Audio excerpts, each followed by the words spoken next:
Merci Ghislaine. Donc là, on va passer à la phase de questions auprès de ces trois intervenants sur toutes les questions qui viennent d'être abordées.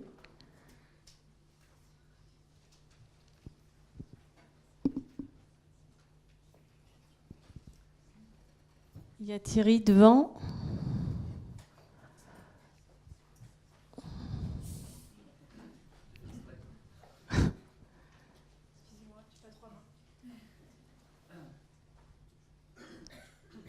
Oui, merci. Donc, c'était une question pour Ghislaine.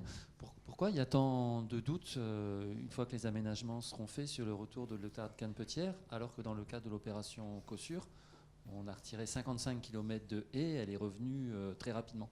Parce que je pense que le contexte est... Alors, le contexte est différent. Pour ceux qui ne connaissent pas Cossure, donc c'est en plaine de Crau, qui a un milieu quand même relativement, pour le coup, ouvert et rade de manière générale.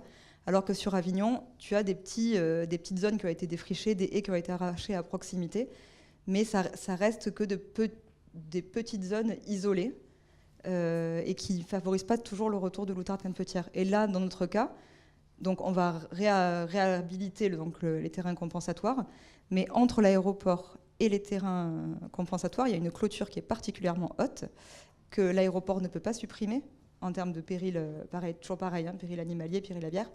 Et au bout des terrains compensatoires, il y a une haie, enfin une ripisylve qui longe un canal qui ne peut pas être supprimée non plus.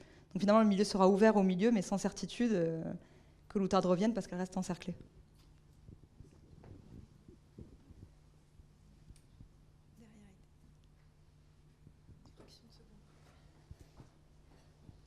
Là, on évoque les disparités qu'il y a de vision entre les pratiques qui sont, enfin, ce qu'on croit bon de faire et puis ce qui est réalisé. Alors je vais vous raconter un petit témoignage. Il y a une dizaine d'années, j'ai participé aux assises régionales de l'éducation, l'environnement et au développement durable. Et lorsque je me suis présenté en tant que pépiniériste et puis entreprise de paysage, on m'a dit « Mais qu'est-ce que tu fais là ?» Je dis « Moi, l'éducation à l'environnement, j'en fais au quotidien avec des clients qui sont des particuliers, des collectivités, des entreprises qui sont des porteurs de projets. » Alors, pour faire vite, ce printemps, j'ai une collectivité près de chez moi, un élu qui me contacte en me disant « Chez M. François, il faudrait nous faire un devis, une proposition, faire une haie de lauriers, il nous faudrait 200 lauriers. » Je lui dis « Vous savez, les lauriers aujourd'hui ont des haies monospécifiques, c'est pas tellement ce qu'on fait plutôt des haies mélangées en association d'arbustes, etc., etc. » Il me dit « M. François, je vais demander un devis pour une haie de 200 lauriers. » Et en arrivant, donc c'est la première fois que je suis déjà venu à Défense, mais c'est la première fois que je venais dans ces locaux. Et quand je suis allé hier pour voir où était la tour Séquoia, j'ai vu que c'était donc une tour qui a été acquise par l'État il n'y a pas très longtemps, a priori. Et puis en arrivant, je me suis penché sur le jardin qui donne juste à côté. Et puis j'étais un petit peu stupéfait de voir que dans les abords directs de cette tour, qui est donc une tour qui abrite, je pense, une partie du ministère de la Transition écologique et solidaire, quand j'ai vu cet aménagement, je me suis dit qu'il y avait 100% des végétaux qui sont plantés, qui étaient en cours de plantation. C'est quelque chose qui, a priori, est fait récemment. Ce sont des clones. J'ai vu que c'était des galets en marbre de Carrare. J'ai vu donc de la paillette d'ardoise qui était placée. Enfin, je me suis dit que c'est complètement un contre-exemple par rapport à ce qu'on préconise au quotidien. Et ça m'interpelle. Alors, je voulais le signaler. Mais je n'attends pas de réaction. Je voulais juste le signaler. Merci.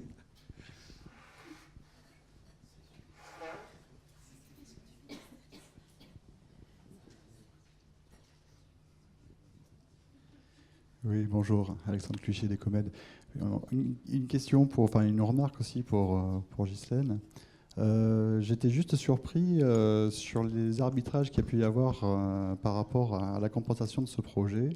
Alors normalement, on oppose souvent biodiversité dite ordinaire, donc non réglementée plutôt, à de la biodiversité réglementée, alors que là, dans les petites croix rouges qui sont venues supprimer des espèces pour favoriser l'outarde, il y avait du rolier, il y avait des chauves-souris, il y avait plein de choses complètement protégées. Et j'étais juste surpris que dans ce cas de figure-là, encore une fois, cette outarde canepetière a réussi à mobiliser les troupes et à fracasser tout ce qu'il y avait comme biodiversité, qu'elle soit ordinaire ou réglementée autour d'elle. Et donc, du coup, favoriser peut-être un milieu dont on n'est même pas sûr qu'il marchera. Voilà. Moi, c'est juste une question, je ne sais pas, hein, c'est une question que je pose. Donc, il y a de fortes chances que ça marche, mais ce n'est pas non plus certifié à 100%. Et c'est vrai que ça pose la question juste philosophique je vais utiliser le mot jardinage écologique, mais on choisit clairement une espèce au détriment d'autres espèces qui peuvent être considérées comme plus ordinaires, mais ça pose question malgré tout. Après, c'est pas encore fait, hein, donc effectivement, c'est en cours. Il est possible qu'il y ait des demandes de dérogation à faire également, mais le fait est que c'est ce que l'arrêté ministériel nous impose, c'est de supprimer les haies et de le rendre favorable à l'outarde. Monsieur Larère. J'ai deux questions à poser, mais simplement pour comprendre. Vous avez parlé tout à l'heure de la diminution de friches urbaines au profit d'activités. Alors je me demande quelles sont ces activités. Et l'autre question, c'est pour l'avant-dernier exposé. C'était, qu'en est-il, vous arrivez à dépolluer les sols. Et il y a quand même un grand nombre de friches industrielles qui sont polluées, très polluées. Est-ce qu'on a les moyens de toutes les dépolluer? Et quand on n'a pas les moyens de toutes les dépolluer, est-ce que le mieux, c'est pas de faire des Tchernobyl à la française, c'est-à-dire de laisser la nature pousser, puis voilà, quoi, et de l'interdire l'accès de façon à ce que les gens ne soient pas trop pollués? Alors pour répondre à la première question, c'est une bonne question. Et en fait, j'ai pu analyser ça qu'hier, donc ça restera activité. Et j'irai plus dans le détail dans les jours à venir. Donc pour l'instant, je ne peux pas dire. Mais ce qui serait intéressant aussi, c'est de voir... là, j'ai regardé que les friches de 87, ce qu'elles sont devenues. De voir les friches plus récentes aussi, ce qu'elles deviennent. Est-ce qu'il n'y a pas... comme le passé, effectivement, beaucoup sont des sites, des friches industrielles, et les futures friches à venir seront certainement des friches de zones commerciales. Enfin, voilà, donc il y a tout un volet à approfondir là-dessus, mais je suis désolée, je ne peux pas aller plus loin. Bien, alors pour la pollution, effectivement, on a tendance à traiter des sources de pollution concentrées, donc des cuves à fioul qui ont été percées, des transformateurs qui ont été détruits, des choses comme ça. Sur le reste de la pollution, il y a déjà toujours une logique de bruit de fond. Alors on ne traite pas forcément tout. On a tendance plutôt à faire un projet urbain avec la pollution dans le cadre d'un plan de gestion, c'est-à-dire de neutraliser les risques, ou voir un petit peu si jamais il y a des risques sur les écosystèmes ou sur les cibles, et mettre un parking sur des zones polluées et faire des jardins potagers sur des zones non polluées. Donc on est capable de travailler sur le plan masse de l'aménagement pour pouvoir gérer la pollution sur le site, parce que l'orthodoxie actuellement, ce n'est pas le traitement total, c'est la gestion du risque. Et sur votre proposition, je dirais oui, je suis d'accord avec vous, j'ai d'autres casquettes, et je m'intéresse aux pelouses calaminaires, et dans d'autres vies et dans d'autres lieux, je me suis battu pour empêcher la destruction des endroits les plus pollués de l'ex-région Nord-Pas-de-Calais, c'est-à-dire à côté de certaines fonderies de zinc ou de plomb, qui ont développé des végétations mais exceptionnelles. Voilà. Et donc là, effectivement, l'exemple de Tchernobyl, c'est un exemple que je reprends régulièrement. On est au cœur du réacteur et on a des plantes qu'on ne trouve nulle part ailleurs, qui viennent d'autres régions, notamment d'Europe centrale, qui sont développées sur ces pelouses calaminaires. Donc oui, effectivement.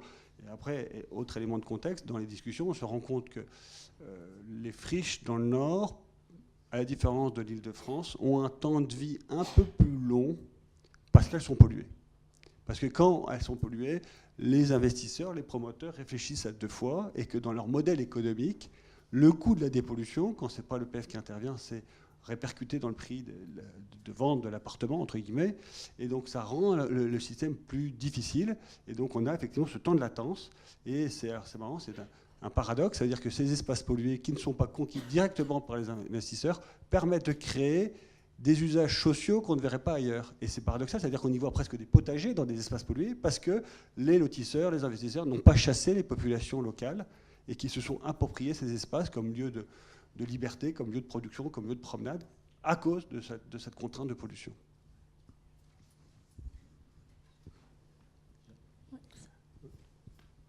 Sébastien.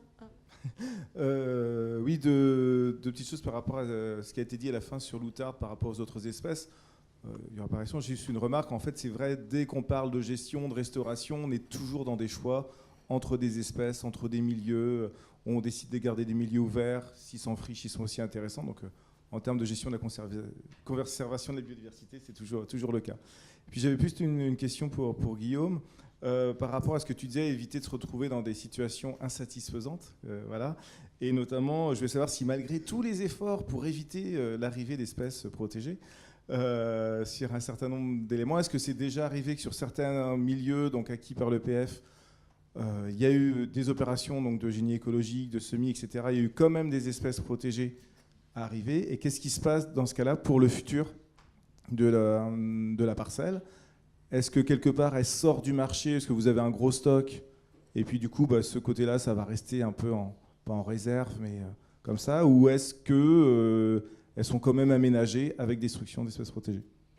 Alors on a, merci pour ta question, une partie de mon métier, c'est l'écriture de demandes de dérogation à l'interdiction de détruire des espèces protégées. C'est-à-dire qu'une partie de mon métier, c'est d'empêcher qu'elles arrivent sur des friches sur lesquelles on a traité, et sur les autres friches où il y en a, c'est de voir comment, voilà, donc c'est soit des demandes de dérogation, alors j'ai souvent plutôt des hirondelles sur les façades des bâtiments. Sur un bâtiment, et certains le connaissent, il y a le bâtiment La Lénière que je vous ai montré, il y a un couple de faucons pèlerins qui nichent. Et donc vous imaginez, détruire un bâtiment, une usine avec un faucon pèlerin, c'est pas simple. Et dans d'autres cas, c'est des espèces végétales protégées. Et là, je suis dans la logique de l'évitement total. Donc tout a été balisé, voilà, avec les grilles ERAS. Le personnel a été formé. Ils ont la localisation des espèces que j'ai remontré aux maîtres d'œuvre, aux entreprises et tout ça. Là où il y a des amphibiens, il y a des plaques à reptiles qui ont été mis en dehors des axes de circulation des camions pour les conserver également. Donc on est dans l'évitement total. Je te dirais que je donne peut-être un cadeau empoisonné au suivant. Voilà.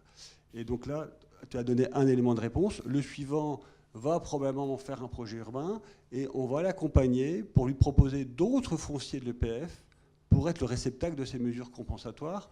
Et donc, sans le faire, on a déjà rencontré l'ADREAL, on pourrait être mini-opérateur de compensation en gérant la chaîne du terrain sur lequel il y a des espèces protégées au terrain qui va les recevoir, dans la mesure où, comme tu le disais, on a un stock foncier très important et certaines parties du foncier qu'on a acheté a été acheté pour la trame verte. Donc, ce n'est pas compliqué d'y flécher des mesures compensatoires, à condition, évidemment, qu'on ait une proximité géographique, qu'on ait une similitude de milieu. On ne va pas proposer des mesures compensatoires, destruction d'espèces d'habitat ouvert pour le remettre dans un boisement ou autre chose. Mais effectivement, ça fait partie des savoir-faire qu'on développe ou qu'on mobilise. Il y avait une question en haut, je crois.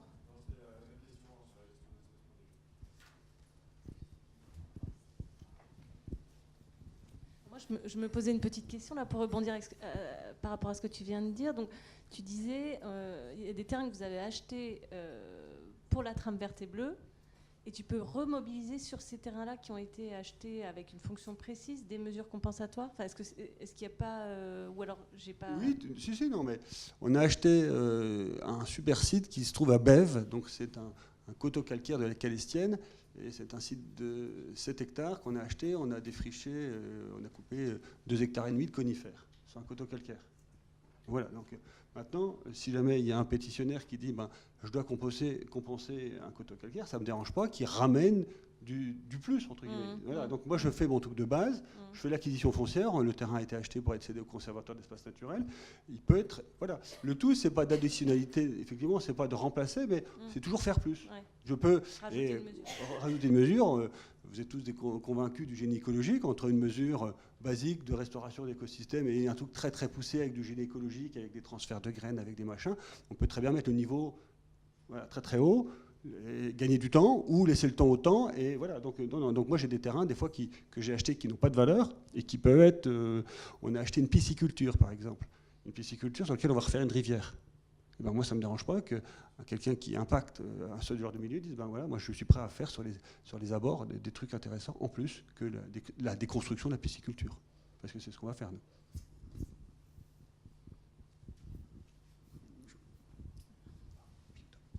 Oui, finalement, je vais rebondir sur ce qu'il vient de dire. Et je vais faire le lien avec la vidéo qu'on nous a montrée ce matin, la vidéo didactique qui présentait des exemples de bonnes pratiques en phase chantier. On nous montrait le creusement d'une mare temporaire qui devrait accueillir des amphibiens avant son aménagement. Donc finalement, ce qu'on voit, c'est que même s'il y a eu une amélioration d'un habitat temporaire, il y aura de toute façon besoin de mesures compensatoires, voire de dérogations. Donc finalement, est-ce qu'il faut, par rapport à cette vidéo, est-ce qu'il faut être quand même apporter des cadres limites pour pas, parce que finalement le pétitionnaire, s'il installe une mare en milieu temporaire, il va devoir compenser. Donc il faut peut-être cadrer certaines choses. Merci. C'est effectivement une mise en danger de créer la mare. Après, chaque fois qu'on crée une mare, on s'arrange d'avoir un milieu de substitution qui sera disponible pour pouvoir créer une ou plusieurs mares pour être toujours dans une logique de gain de biodiversité et pas de perte nette.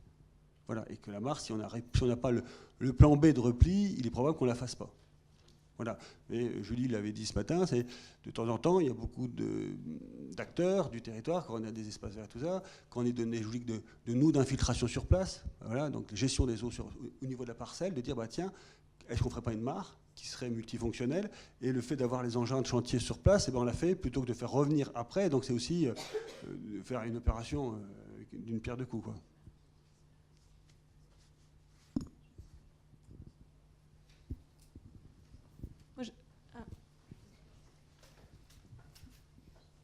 Oui, merci Xavier Gate. Une question pour vous deux.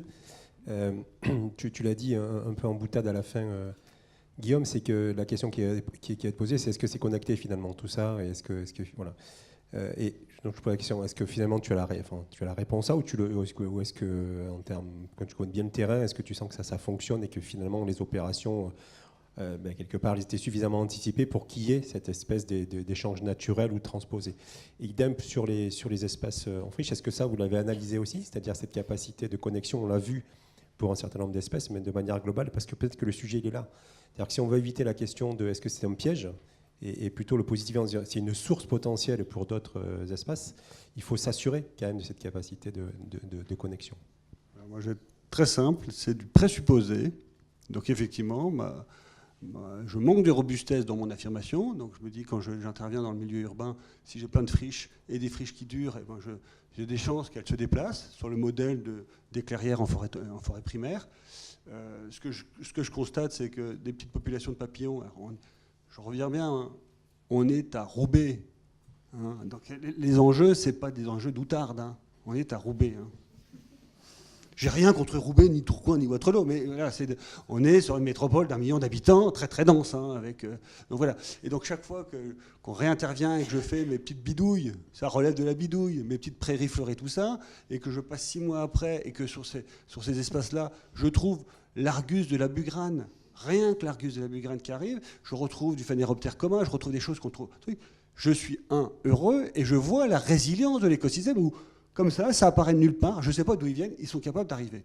Et donc maintenant, effectivement, et j'ai un complice dans la salle, et je voudrais travailler avec lui pour dire comment je vais marquer des papillons, comment on va essayer de voir comment c'est connecté, est-ce que les distances, quand on travaille sur les abeilles, on sait que les rayons sont relativement courts, et où sont les populations sources, quelles seront leurs stratégies de repli, est-ce qu'il faudra choper quelques papillons, mettre une petite pastille colorée sur une aile, je ne sais pas, rater quelques écailles pour dire est-ce qu'il est capable de se déplacer. Tout est à faire, et toutes les questions, et tu l'as vu, c'est-à-dire que cette idée de journée temporaire, on y réfléchit depuis un petit bout de temps avec mon complice Thierry, avec Delphine et tout ça, c'est-à-dire que il y a plein de questions et je n'ai pas de réponse à ces questions et que éventuellement ce que je voudrais c'est de trouver les méthodes, les outils pour pouvoir évaluer la dispersion. Est-ce que ça fonctionne bien en pas japonais? Est-ce que ça voilà. Et je n'ai pas les réponses. Je le reconnais. Merci d'avoir posé la question qui tue.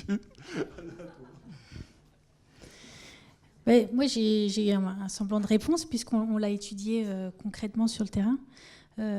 Donc je suis allée un peu vite parce que je voulais essayer de faire un panorama de ce qu'on avait étudié.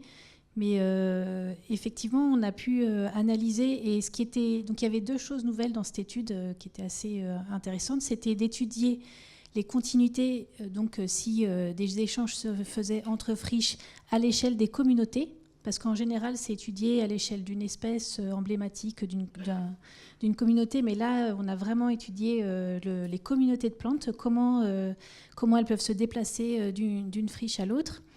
Et donc, donc ça, c'était la nouveauté, la communauté. Et la deuxième nouveauté, c'était d'utiliser des images satellites infrarouges comme indicateur de la perméabilité dans le milieu urbain. Plus sévère, mieux ça passe. C'était l'hypothèse.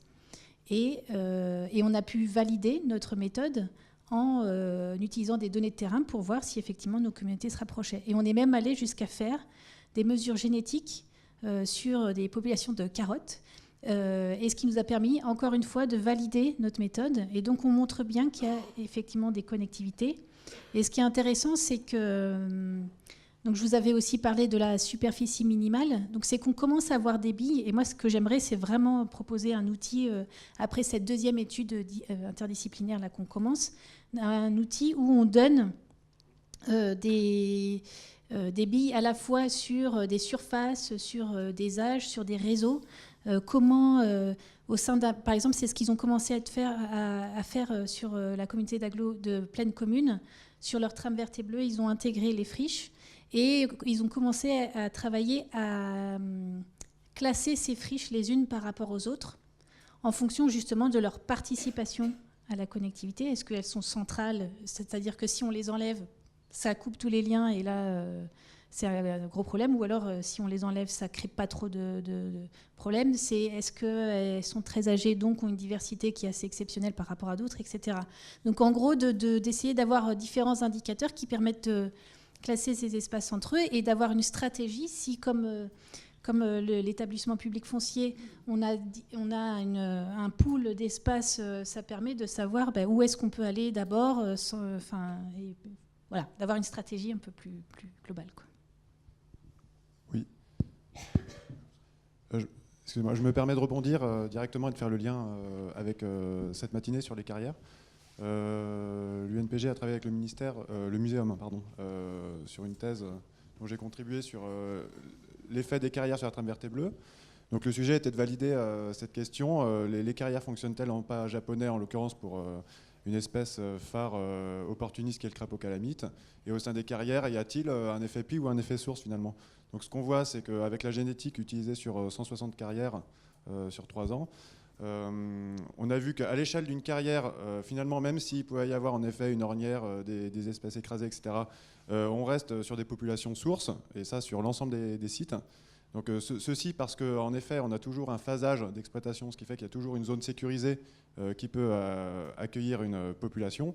Et ça, c'est un vrai discours qu'il faut proposer aux maîtres d'ouvrage, c'est-à-dire, en effet, si vous faites une gestion adaptative, eh ben, gardez toujours, faites en sorte qu'il y ait toujours un espace connecté qui puisse accueillir une population minimale résiduelle, et que la fin de l'aménagement se fasse pour que la population puisse, qu'il y ait une transition de cette population vers d'autres espaces. Et le deuxième enseignement, c'était que les réseaux de carrières, en effet, contribuaient pleinement à des réseaux écologiques sur ces espèces.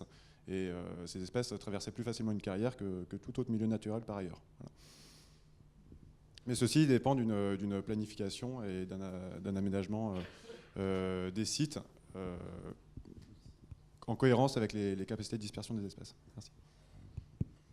Juste avant, je voulais... Du coup, ça me permet de rebondir. Il y a un truc que je n'ai pas dit, c'est que quand on a fait ces études sur les connectivités, on était encore à une phase sur les compensations entre pertes et apparitions qui se faisaient bien. Sauf que là, vous l'avez vu, on est dans un réel déclin des surfaces de friches. Et donc, en gros, ces connectivités se font vraiment moins bien. Donc, ça marchait jusque peu. Donc, on pouvait dire qu'il n'y a pas vraiment de question de préservation de ces espaces à se poser, puisque ça apparaît quelque part, ça disparaît ailleurs. Moi, maintenant, quand des collectivités, des aménageurs me posent ces questions, avant, je disais, il n'y a pas de problème. Maintenant, je me pose plus de questions à dire ça. Donc, voilà, c'était juste. Moi, juste pour donner aussi un élément de réponse par rapport aux friches que j'ai étudiées à Tours et à Blois.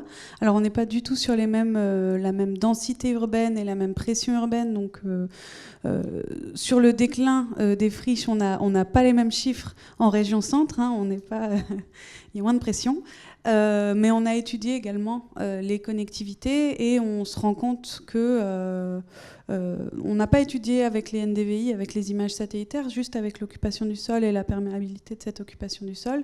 Et on a pu mettre en évidence que, au niveau des communautés floristiques, des espaces qui étaient plus proches avaient des communautés qui se ressemblaient plus. Donc ça impliquait en gros qu'il y avait effectivement bien une connectivité qui se faisait. Mais encore une fois, on est sur des espaces beaucoup moins imperméabilisés qu'en région parisienne. Une dernière question, monsieur Maillet. En fait, une remarque, justement, de quelqu'un qui vient de l'écologie, de la dispersion, de la connectivité génétique, populationnelle, communauté, et puis qui est passé à la restauration écologique à grande échelle avec des grands programmes d'évaluation, on ne l'a pas fait, de remise en ordre de réseaux de tourbières, de pelouses calcaires. Il ne faut pas qu'en tant que scientifique, on vienne, je dirais, être très prudent sur ces aspects de dispersion. Nous sommes très très mal outillés pour passer de l'écologie de la dispersion scientifique à ce qui se passe réellement dans le terrain quand nous changeons les paysages.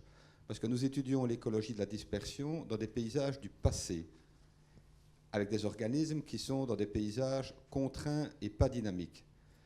Et donc, on tire des conclusions sur ce qui est là. Quand on commence à reconstituer les paysages, c'est rempli de surprises. Je ne me souviens pas d'un cas d'étude sur lequel j'ai travaillé où ça répond comme on s'y attend. Les organismes sont adaptatifs, même pas génétiquement, de point de vue comportemental. Donc ce que je veux dire par là, c'est qu'il y a une bonne façon d'approcher le problème de la connectivité. Pour moi, c'est par la pratique. Travailler sur la mise en œuvre d'expériences pratiques et les suivre. C'est ça qui est... Je n'ai pas dit qu'il ne fallait pas faire de modèles et tout ça. En recherche, c'est super important. On avance et tout. C'est basé sur des données. Fait, je le dis, mais je veux juste dire pour la connexion entre les praticiens et les scientifiques, je ne me souviens pas, on en fait plein dans le labo, on n'arrête pas d'en faire des cartographies de réseaux écologiques, d'un modèle de connectivité modélisé qui fonctionne dans la vraie vie des organismes. J'en connais pas un. Ben c'est justement ce qu'on a fait. C'est-à-dire qu'effectivement, nous, quand j'ai travaillé sur les connectivités, j'étais très critique vis-à-vis des méthodes de modélisation qui ne validaient pas leur modèle par des données de terrain. C'est ce qu'on a fait. C'est-à-dire qu'on a évalué différents modèles de connectivité en se basant notamment en reprenant les flux comme évaluation de ces connectivités et avec des distances de dispersion variées. Et on a validé le modèle le plus adapté aux données de terrain. C'est-à-dire qu'on avait des données de terrain, des relevés floristiques, des données génétiques, donc ce qui permet d'avoir effectivement un recul historique. Et ça nous a permis de choisir le modèle le plus adapté au terrain. Et donc, pour nous, c'était un peu une nouveauté parce qu'effectivement, soit on se base simplement sur de la perméabilité à partir d'un mode d'occupation des sols sans vérifier sur le terrain si ça fonctionne, soit on se base sur une espèce pour faire des conclusions sur tout un groupe. Là, vraiment, il me semble qu'on est allé assez loin. Ce que je veux dire, c'est que je ne connais pas encore de modèles qui peuvent prédire l'arrivée des communautés ou des espèces à un endroit avec un niveau de certitude suffisamment élevé. Parce qu'en effet, on fait des modèles, on les valide sur le terrain, dans la situation du terrain où elle est là. Quand on change les paysages, des dizaines de friches dans la ville et l'hectare, le système, il va réagir pas forcément dans la même situation que celle sur laquelle le modèle a été basé.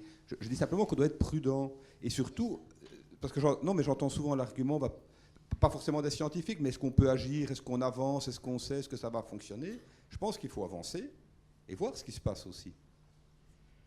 Oui, mais du coup, je comprends, mais le fait d'avoir validé aussi avec des données génétiques, on a un historique, et donc forcément, si ça fonctionne sur un pas de temps très, très ancien, ça veut dire que ce qu'on a actuellement, il y a une logique aussi. On vous laissera reprendre ce débat peut-être en tête-à-tête. Merci à tous pour cette séquence et ces échanges très, très riches.